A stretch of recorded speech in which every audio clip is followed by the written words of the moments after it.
Terima kasih untuk pagi hari ini Tuhan. Satu hari lagi kami boleh menikmati Engkau. Satu hari lagi kami boleh menikmati semua yang baik dalam rumah-Mu. Pagi hari ini kami datang dengan ucapan syukur kami Tuhan.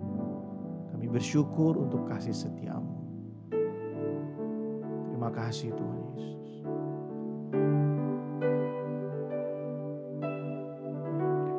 Allah Roh Kudus,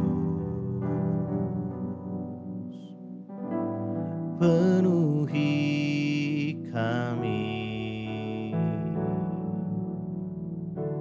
Ku rindu Kau selalu dalam hidupku. Allah Roh Kudus, ubah hatiku, cerlikanku, jamalah, ku rindu hadirat-Mu, ku sembah kudus, kudus, kuduslah Tuhan, dan ku sanjung Kau mulia, mulia bagi-Mu Tuhan.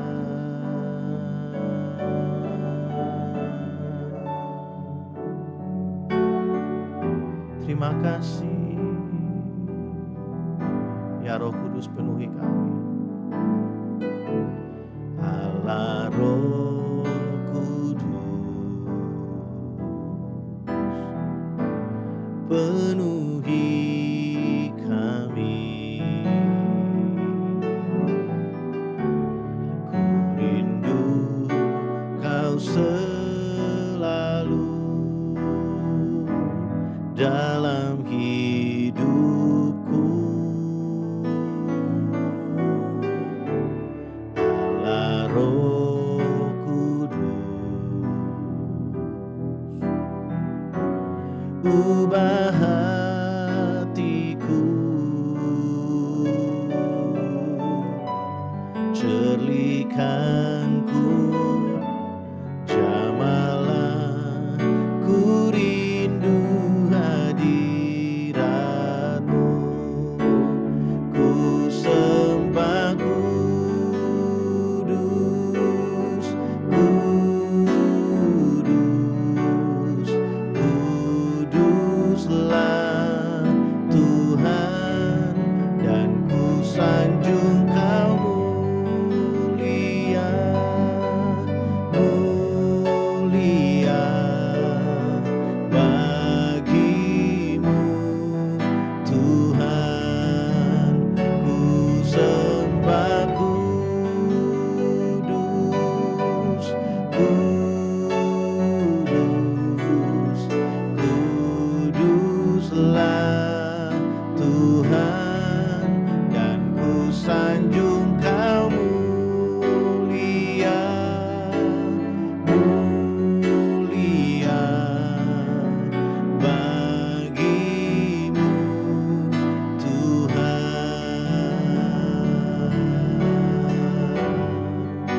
Kami sembah,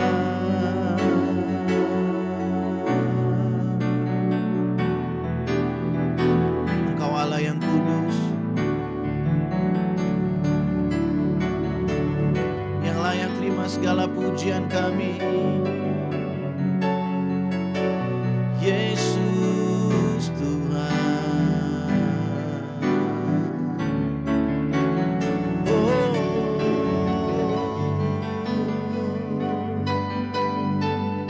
kami tinggikan nama-Mu. Tidak ada yang seperti Engkau Tuhan, Allah yang kudus. Engkau Engkau yang layak terima segala pujian kami. Terima kasih. Kami sembah Engkau kudus. Ku sembah kudus. Kudus. Kuduslah Tuhan, dan ku sanjung Kau mulia. Mulia bagimu Tuhan, ku sembah kudus. Kudus, kuduslah Tuhan, dan ku sanjung Kau mulia. Mulia bagimu Tuhan. Terima kasih. Engkau yang layak. Terima kasih Tuhan. Kalau kami boleh ada sampai hari ini bukan karena kuat dan gagah kami Tuhan. Semua karena kebaikan-Mu. Terima kasih Tuhan. Pagi hari ini kami datang di hadapan-Mu Tuhan Yesus. Kami bersyukur untuk hari yang baru. Terima kasih Tuhan. Kami membuka hati kami bagi firman-Mu pagi hari ini. Mari berbicara bagi setiap kami, kuatkan yang lemah, pulihkan yang terluka. Sembuhkan setiap kami Tuhan dengan firman-Mu. Terima kasih Bapa. Terima kasih Roh Kudus. Dalam nama Tuhan Yesus kami berdoa, kami bersyukur. Amin. Puji nama Tuhan. Shalom Bapak Ibu Saudara, selamat pagi. Ya, senang sekali kita bisa kembali berjumpa dalam breakfast pagi hari ini. Saya ingin melanjutkan apa yang kita sedang pelajari selama seminggu ini kurang lebih ya. Selama seminggu ini. Wah, kepencet ya. Iya, selama seminggu ini, dan saya berdoa supaya kita bisa belajar dari kitab Yakobus ini ya. Dari Yakobus pasal yang pertama ini ada hal-hal yang luar biasa yang kalau kita sama-sama renungkan dan kita pelajari lebih dalam lagi, ini akan sangat memberkati kehidupan kita Saudara. Nah, kemarin kita sudah belajar bersama-sama dari Yakobus 1 ayat yang ke-5, dikatakan seperti ini, ayat yang ke-5 ya, dikatakan begini. Tetapi apabila di antara kamu ada yang kekurangan hikmat, hendaklah ia memintanya kepada Allah yang memberikan kepada semua orang dengan murah hati dan dengan tidak membangkit-bangkit, maka itu akan diberikan kepadanya. Saudara, kita belajar bahwa Tuhan itu adalah pribadi yang sangat baik buat kita. Tuhan memberi kepada kita dengan belas kasihan. Tuhan tidak memberi kepada kita dengan arogan. Dia tidak memberi kepada kita dengan satu sikap yang arogan ya, yang sombong gitu, yang pamrih. Enggak. Tuhan itu adalah pribadi yang memberikan kepada kita dengan murah hati. Saudara, kita tidak akan pernah bisa menemukan comparison atau perbandingan yang sesuai dari dunia ini dengan Tuhan. Tidak akan pernah. Jadi keterbatasan kita untuk mengerti betapa dalamnya, betapa lebarnya, betapa luasnya kasih Tuhan, cinta Tuhan buat kita. Ya memang kita sangat terbatas untuk bisa memahami hal itu.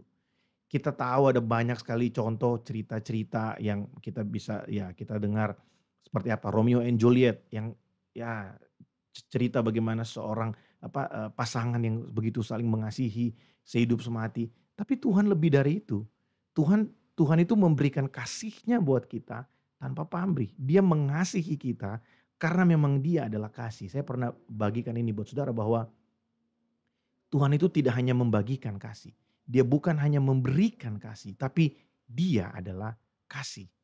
Allah adalah kasih. Dan kita bersyukur kita tidak akan menemukan kalimat itu di dalam kitab yang lain. Hanya di dalam Alkitab itu dikatakan bahwa Allah memilih untuk menyatakan dirinya sebagai kasih. Luar biasa Tuhan kita. Nah saudara, tapi seringkali kita ini malu kan untuk datang meminta kepada Tuhan. Dan biar pagi hari ini saya ingatkan kita kembali, kemarin kita udah belajar bahwa Tuhan itu memberi dengan murah hati kepada kita. Mari kita datang meminta kepada Tuhan. Nah, bagaimana kita meminta kepada Tuhan? Atau dengan sikap seperti apa kita meminta kepada Tuhan? Kita akan lanjutkan di ayat yang ke-6 dan ayat yang ke-7 dikatakan seperti ini ya. Yakobus 1 ayat 6 dan 7. Hendaklah ia memintanya dalam iman dan sama sekali jangan bimbang sebab orang yang bimbang sama dengan gelombang laut yang diombang-ambingkan kian kemari oleh angin. Orang yang demikian janganlah mengira bahwa ia akan menerima sesuatu dari Tuhan. Saudara, singkat saja saudara. Waktu kita meminta dari Tuhan, kita meminta hikmat dalam konteks ini ya. Kita minta hikmat, kita minta petunjuk dari Tuhan ya. Yakobus mengatakan kalau kita meminta kepada Tuhan, minta hikmat kepada Tuhan, minta petunjuk dari Tuhan. Yang perlu kita lakukan adalah meminta dengan iman.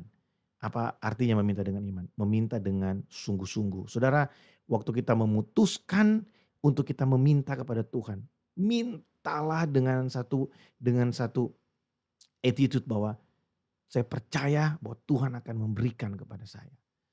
Saudara, karena kalau kita meminta tanpa sebelumnya memutuskan dalam hati bahwa sebelum Tuhan berikan saya nggak akan berhenti untuk meminta. Kita berbulat hati bahwa kita mengandalkan Tuhan, itu harus satu keputusan yang mutlak. Bukan keputusan yang masih akan dipertimbangkan saudara. Bersandar kepada Tuhan, bersandar kepada tuntunan Tuhan, tuntunan Roh Kudus itu adalah satu keputusan yang mutlak buat kita. Mutlak dalam kehidupan kita. Maksudnya keputusan yang bulat, kita tidak ada pilihan lain selain itu. Jadi waktu kita memutuskan untuk saya mau hidup dengan bersandar kepada tuntunan Tuhan. Saya mau hidup dengan bersandar pada hikmat yang Tuhan berikan. Saudara, kita harus melakukan itu dengan sepenuh hati karena itu keputusan yang bulat dari hati kita. Karena kalau kita masih menimbang, kita melakukannya dengan hati yang bimbang, kita mungkin menjadikan Tuhan sebagai opsi yang nomor 2 atau nomor 3, nomor sekian. Atau kita masih berpikir kalau Tuhan gak tolong saya cari yang lain. Saudara, orang yang seperti itu tidak akan mendapatkan apa-apa dari Tuhan. Mungkin kita akan mendapatkan hikmat, tapi hikmat yang kita terima itu bukan hikmat yang dari Tuhan. Kita akan menerima hikmat karena kita apa namanya itu? Kita kita kebelet atau apa kita terdesak. Ya, kita ada dalam keadaan yang kepepet sehingga kita cari segala sesuatu ya dan kita berpikir bahwa oh ini jalan dari Tuhan. Enggak, Saudara. Kalau kita mau mengandalkan Tuhan, andalkan Tuhan. Kalau kita mau menantikan Tuhan, nantikanlah Tuhan. Dan berharaplah penuh kepada Tuhan. Orang yang menanti-nantikan Tuhan akan mendapat kekuatan yang baru. Jadi waktu kita minta hikmat dari Tuhan, mintalah dengan percaya. Mintalah dengan sebuah kebulatan hati bahwa aku akan terus menunggu. Tuhan memberikan kepadaku. Dan aku yakin Tuhan pasti berikan. Dan aku yakin Tuhan pasti berikan. Saudara, Tuhan memang tidak berbicara secara audible kepada semua orang. Tuhan tidak bicara di telinga kita langsung. Ya ada beberapa tapi tidak selalu Tuhan berbicara seperti itu. Tapi Tuhan masih berbicara sampai hari ini. Dia masih menyatakan kehendaknya sampai hari ini. Tuhan bisa berbicara melalui firman Tuhan, melalui hamba Tuhan, melalui firman Tuhan yang saudara dengarkan setiap pagi, melalui firman Tuhan yang saudara baca setiap hari, dalam pembacaan-pembacaan pribadi, melalui firman Tuhan yang saudara dengarkan setiap minggu dari ibadah raya, dari ibadah tengah minggu, setiap hari Rabu. Melalui firman Tuhan yang saudara dengarkan, Tuhan berbicara. Seringkali kita ini mau dengar suara Tuhan secara audible, tapi kita nggak mau baca firman Tuhan. Ya, itu sesuatu yang keliru, Saudara. Kita baca firman Tuhan, firman itu adalah Allah sendiri. Waktu kita baca firman, kita sedang bersekutu dengan Dia. Waktu kita membaca firman Tuhan, gak usah tanya lagi kehendak Tuhan apa. Itu yang tertulis dalam Alkitab, itu kehendak Tuhan. Seringkali kita ini terlalu banyak cari alasan. Kita mencari pembenaran-pembenaran diri dari luar, karena kita tahu waktu kita baca firman Tuhan, apa yang kita inginkan itu gak sesuai dengan yang Tuhan mau. Tapi biarlah firman Tuhan yang pagi hari ini kita dengarkan, menyadarkan kita, waktu kita minta petunjuk dari Tuhan, minta dengan sungguh, dan minta dengan percaya bahwa Tuhan pasti memberikan, dan Tuhan itu selalu ada bagi kita. Jadi waktu kita meminta kepada Tuhan, kita tidak meminta dengan hati yang bimbang. Kita meminta dengan hati yang percaya bahwa Tuhan pasti tuntun. Tuhan pasti tuntun. Tuhan pasti lakukan sesuatu. Tuhan pasti katakan sesuatu. Saudara, biarlah perenungan pagi hari ini menguatkan kita dan mengubahkan cara kita berpikir, paradigma kita tentang Tuhan. Saudara, dalam beberapa waktu terakhir ya kurang lebih 1-2 bulan ini, saya banyak sekali meminta kepada Tuhan, lebih sering lagi meminta Tuhan Allah Roh Kudus untuk menuntun. Dan ya, mungkin saudara berpikir, wah Tuhan langsung ngomong di telinga Pastor Daud. Enggak, Tuhan tidak berbicara seperti itu kepada semua orang. Tapi melalui apa? Melalui kejadian-kejadian, peristiwa demi peristiwa. Kita perlu untuk peka melihat segala sesuatu ketika ada hal-hal tertentu yang terjadi yang di luar ekspektasi kita. Ada hal-hal yang kita nggak harapkan tapi tiba-tiba terjadi. Saudara, percayalah bahwa tidak ada satupun yang terjadi di dalam dunia ini, Tuhan udah tahu.